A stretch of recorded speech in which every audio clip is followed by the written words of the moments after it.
Video में बना रहा हूँ वो नर्सिंग कॉलेज एडमिशन टेस्ट के हवाले से है कि आपको ये जो पेपर इन्होंने टेस्ट पेपर पैटर्न दी है वो आपको समझाना है। सबसे पहले मैं आपको ये बताता चलूँ कि डेवलप कंटेंट इसमें क्या है। इंट्रोडक्शंस और स्ट्रक्चर क्या होगी, उसकी डिफ़िकल्टीज लेवल क्या होगी, एनकेट का जो क्यूरिकुलम है वो क्या है। इसमें इन्होंने 4 सेक्शन दिए हैं, एक biology, chemistry, physics and English. अब सबसे पहले ये चीज़ें मैं आपको समझाता चलूँ कि एनकेट जो टेस्ट है वो इन 4 सब्जेक्ट की कि बेस पे है, जो इंटरमीडिएट कैटेगरी प्री मेडिकल से वाबस्तगी है। अब सबसे पहले ये चीज़ें आपको मैं मेंशन कराता चलूँ कि इनकी टोटल 100 क्वेश्चंस है। अब नीचे ये दिया गया है कि पेपर जो डिस्ट्रीब्यूशन है उसके टोटल MCQs 100 है। 100 marks, no any negative marks, इसमें नेगेटिव मार्क्स नहीं है।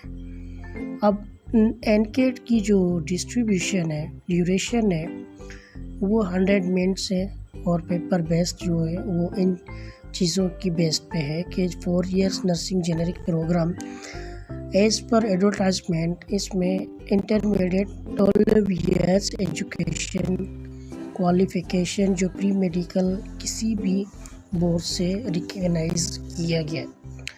अब सबसे पहले बायोलॉजी है, इसमें फर्स्ट ईयर और इंटर की जो बायोलॉजी है वो 40% इसमें है, और केमिस्ट्री इंटर और फर्स्ट ईयर की वो 20% है, और फिज़िक्स जो है इंटर और फर्स्ट ईयर की वो 20% है, और इंग्लिश 20%। टोटल MCQs जो हो गए वो 100 होगा।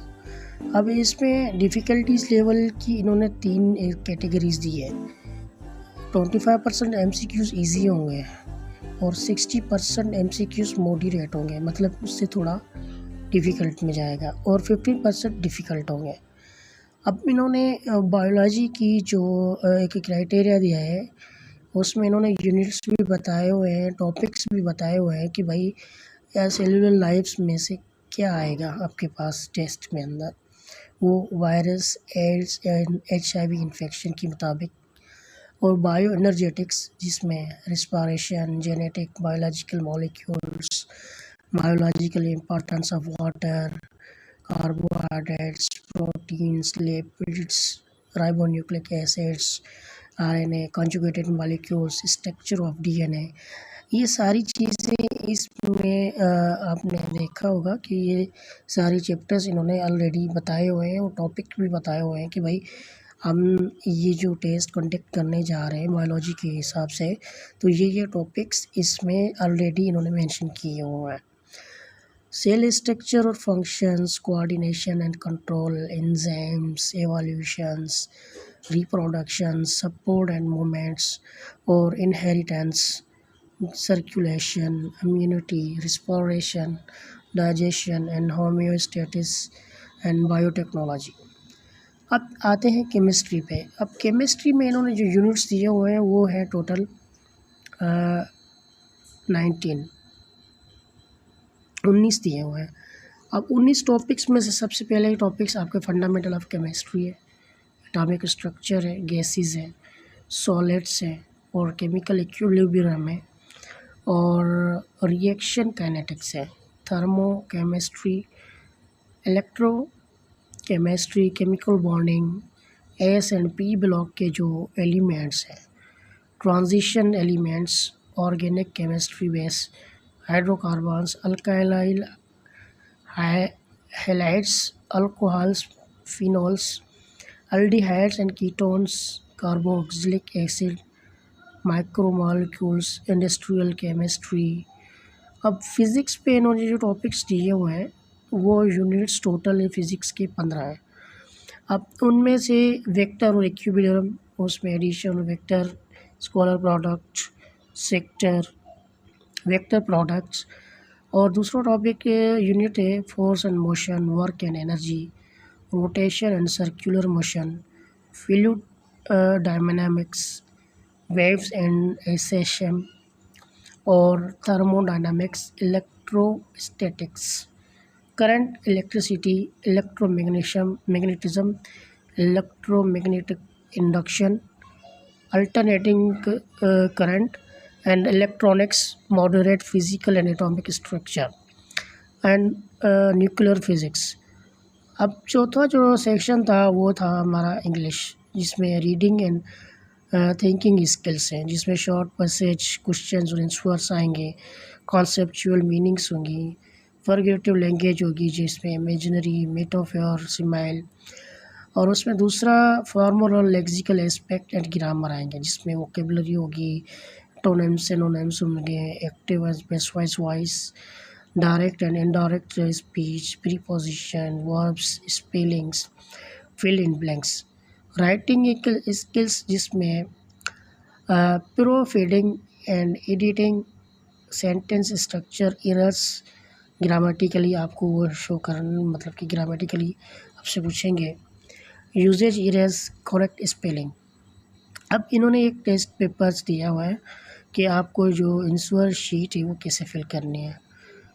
फर्स्ट पॉइंट जो है, आंसर शीट प्रोवाइडेड, आपको एक single page printed OMR sheet provide की जाएगी, जिसमें आपके मल्टीपल क्वेश्चंस के जो सर्कल्स हैं वो 4, मतलब हर एक क्वेश्चंस के 4 ऑप्शंस होंगे, जिसमें A, B, C, D और E, टोटल 5 ऑप्शन, मतलब कि हर एक क्वेश्चंस के ये A, B, C, D, E होंगे। अब आपको यूज़ ऑफ पेन कौन सी यूज़ करनी है, बॉल पॉइंट पेन जो ब्लैक या ब्लू हो वो अलो होगी, और कोई भी आपको पेंसिल, इंक पेन या मार्कर या जेल पेन नहीं होगी। मार्किंग एंड आंसर, आप मार्क कैसे करेंगे, जैसे A से लेके E तक जो 5 सर्कल्स है, हर एक क्वेश्चंस के आपको दिए जाएंगे, उसमें आपको मार्क करनी है और सिलेक्ट करना है, कम्प्लीटली फिल और शेड, कम्प्लीटली फिल करना है और शेड देना है सर्कल को, जो जैसे योर बाल पेन है। अब एग्जांपल दिया गया है कि ए को फिल इन्होंने किया है कि ये टोटल A फिल करना है। इम्पॉर्टेंट इंस्ट्रक्शंस क्या है कि शेड ओनली 1 सर्कल, आपकी एक ही क्वेश्चन के एक ही सर्कल को आपको, मतलब कि वो सिलेक्ट करना है, मल्टीपल आप ऐड करोगे तो आपको रॉन्ग हो जाएगा। डू नॉट पुट टिक भी नहीं करनी है, और क्रॉस भी नहीं करनी है, डॉट्स भी नहीं लगाने, लाइन भी नहीं लगानी है, फुल शेडिंग एक्सेप्टेबल है। अवॉइड करना है और शेडिंग, सबमिटिंग, कटिंग मार्क या कोई ऐसा एरर जो इनकरेक्ट स्कैनिंग हो। मतलब ये इस वजह से आपको ये फिल करवाने जा रहे हैं कि जो OMR शीट चेक होती है ना, तो यही एक्सेप्टेबल चीज़ होती है जिसमें ये कम्प्लीटली शेड को फिल किया जाता है। और दूसरा है कि OMR शीट पे आपको कुछ भी नहीं लिखना है, बस जो आपको उन्होंने इंस्ट्रक्शन दी गई होती है वही लिखना है, जैसे नेम, रोल नंबर, और उनको क्लीन और डू नॉट फोल्ड इट, उसको फोल्ड नहीं करना है। फोल्ड करेंगे तो फिर वो सारी चीज़ें जो, मतलब कि ये मशीन में चेक होती हैं, तो वो सही तरह कंप्यूटराइज चेक नहीं होगी। चेकिंग बिफोर सबमिशन, रीचेक करना है, और शेड को circle clear, dark on boundary में। 1 mark answer can not be change, अगर एक बार क्वेश्चन मार्क हो गया तो वो चेंज नहीं हो सकता, उसको चेंज आपको शेड केयरफुली करना है। अब इसमें एक ये चीज़ दी गई है कि पर्सनल डेटा जो आंसर शीट पे होगी वो कैंडिडेट की इंफॉर्मेशन, जैसे प्री प्रिंटेड, ऑलरेडी प्रिंटेड होगा उसका पर्सनल डेटा, जिसमें कैंडिडेट नेम होगा, फादर्स नेम होगा, रोल नंबर होगा, और ये वेरीफाई करनी होगी, क्लेरिफाई आपको करना पड़ेगा कि आपकी ये वेरिफिकेशन सही है नहीं है। अगर आप इनकरेक्ट होगा तो आप इन्विजिलेटर को बताएंगे। सिग्नेचर जो है ना रिक्वायरमेंट होगी, हर एक कैंडिडेट्स अपनी साइन जो है डिज़ाइन स्पेस पे करेगा और आंसर शीट पे। अब ये कंफर्म करेगा कि इन्फॉर्मेशन प्रोवाइड करेक्ट है जो आपसे ब्लॉक्स करती है। क्वेश्चंस बुकलेट जो नंबर होता है, हर एक क्वेश्चंस का बुकलेट नंबर होता है जो यूनिक नंबर होता है, वो आपको प्रिंटेड ऑलरेडी हुआ होता है राइट कॉर्नर पे, वो आपको लिखना होता है जो आंसर शीट देंगे, क्वेश्चंस बुक नंबर लिखना है। कलर ऑफ क्वेश्चंस बुकलेट, हर एक क्वेश्चंस बुकलेट प्रिंटेड जो होगा वो स्पेसिफिक कलर्स के होंगे, जिसमें येलो, पिंक, ब्लू और ग्रीन होगा। आपको आंसर शीट पे ये लिखना है कि भाई आपने किस कलर आप बुक को मतलब कि मार्क करना है, कौन सा कलर कोड आपको दिया गया था। केयरफुली आपको बुकलेट कलर लिखना है। वार्निंग ये दी गई है कि रॉन्ग कलर अगर आप will be confuse checking system, result incorrect marking your answer. अगर आप बुकलेट का कलर इनकरेक्ट लिखेंगे तो आपके जो क्वेश्चंस आपके जो चेक किए गए जाएंगे वो आपको उसमें एरर आएगा। थैंक यू डियर फ्रेंड्स, आज का ये मेरा जो वीडियो बनाने का तरीका ये था कि आपको इन चीज़ों को